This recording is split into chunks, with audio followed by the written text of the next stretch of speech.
یہ national audio library for the blind کی آواز ہے۔ کتاب کا نام 9 لکھی کوٹھی، مصنف علی اکبر ناطق، اور آپ کے لیے پڑھیں گی فرحہ علی۔ باب نمبر 18۔ سردار سدھا سنگھ سورج چڑھنے سے کافی دیر پہلے بیدار ہو گیا۔ پلنگ سے آہستہ سے اٹھا اور رضائی آرام سے بینت کور کے اوپر ڈال دی۔ اس کے بعد اپنی پگڑی سر پر درست کی، کرپان باندھی اور منہ اندھیرے ہی حویلی سے باہر نکل آیا۔ باہر ڈیوڑی میں رات کے جتنے پہرے دار تھے سب سو چکے تھے، البتہ چھدو جاگ رہا تھا۔ وہ ہمیشہ رات کو سردار سدھا سنگھ کے اٹھتے ہی اپنی چارپائی پہ جا پڑتا تھا، اس لیے صبح اس کی آنکھ جلدی کھل جاتی۔ اس نے اشنان تو مہینوں بعد کرنا ہوتا تھا، اس لیے سردی میں صبح کے وقت آگ جلانے کے سوا اسے کوئی کام نہ تھا۔ آج بھی اس نے صبح گردوارے کا گھنٹا بجنے سے پہلے ہی آگ جلا لی تھی۔ سردار کو ڈیوڑی کی طرف آتے دیکھ کر چھدو فوراً اٹھ کر کھڑا ہو گیا اور پرنام کیا۔ سردار نے چھدو کے کاندھے پر ہاتھ رکھا اور کہا، چھدو، ڈیوڑی کا دروازہ کھولو۔ چھدو کو سردار سدھا سنگھ کا معمول پتا تھا، اس لیے سدھا سنگھ کے بولنے سے پہلے ہی دروازے کی بلیاں اٹھانے لگا اور آہستہ آہستہ 5 بلیاں اٹھا دی۔ دروازے کو دھکیلنے کے لیے تختوں کے نیچے لکڑی کے چھوٹے پہیے لگے ہوئے تھے۔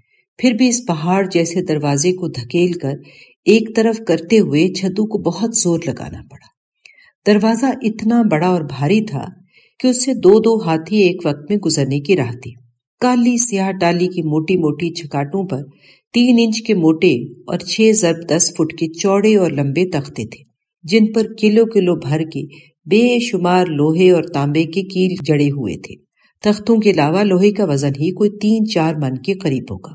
سردار سدھا سنگھ نے آگے بڑھ کر چھدو کا اس معاملے میں ہاتھ بٹایا اور دروازہ کھلنے کے ساتھ ہی سردار سدھا سنگھ باہر نکل گیا اور چھدو لنگڑاتا ہامتا دوبارہ آگ کے پاس آ بیٹھا۔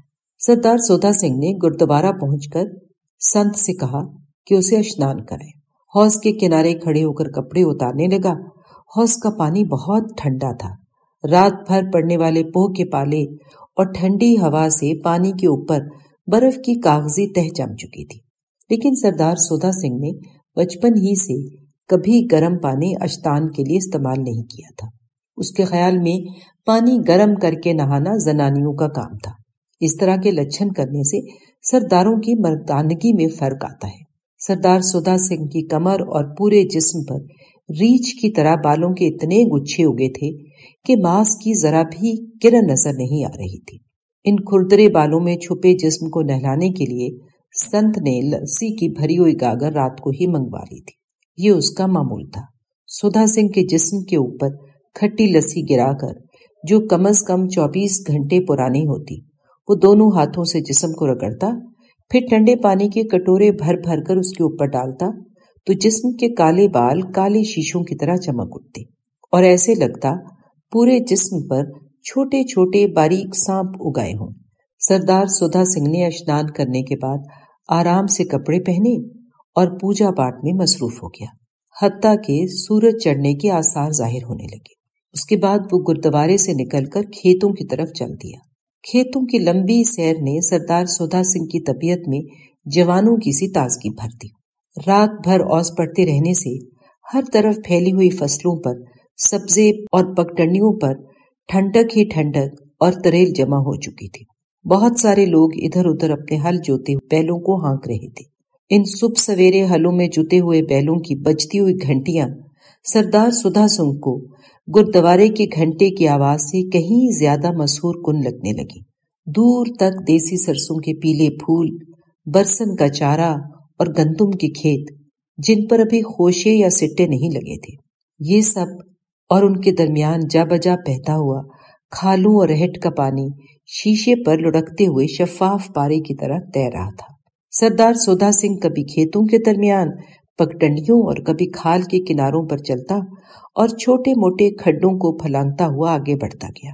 کبھی کبھی دور سے کوئی واہ گرو یا ست سری اکال کا نعرہ بلند کرتا، سو سردار صاحب ہاتھ ہلا کر یا اسی طرح نعرے کے ساتھ اس کا جواب دے کر بغیر ٹھہرے آگے چلتا گیا۔ اسی طرح سردار سدھا سنگھ ٹالیوں، ککروں اور شرینے کے درختوں کا طواف کرتا